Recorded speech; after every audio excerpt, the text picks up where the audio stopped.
低空經濟係指1000米以下空域嘅經濟活動。呢一片飛機航道以下、行人路以上嘅空間潛力無限。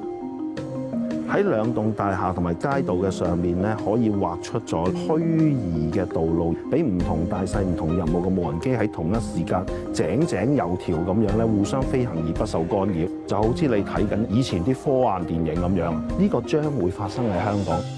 無人機唔係飛機，佢其實係一部電腦嚟嘅啫，只不過碰下呢部電腦識飛啫嘛。所以佢其實係有信息安全嘅問題嘅，包括信號被干擾啦、電腦病毒啦。無人機要喺天上邊安全咁飛，天時地利係關鍵因素。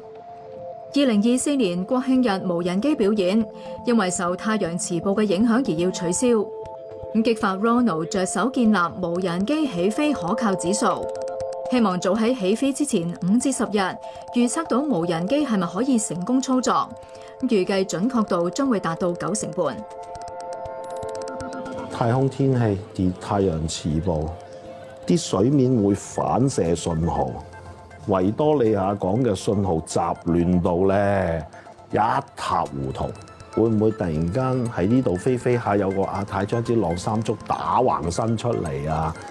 喺深水埗同旺角有好多電線非法咁樣跨過個街啊！原來我哋香港有完整嘅 3D 地圖，可以知道每條街有幾闊、燈柱幾高嘅每棟大廈嘅長闊高。跟住我又發覺天文台啊、環保署啊都有開放數據，將整件事量化佢，去估計咧幾年幾月幾日喺呢一區裡面會發生啲乜嘢事啦。唔再係以往嗰啲，我知道憑我經驗，我一定得嘅，因為係信息安全其實最唔信嘅係人。Ronald 亦都規劃緊虛擬航道，模擬將來無人機喺本港廣泛應用嘅情況。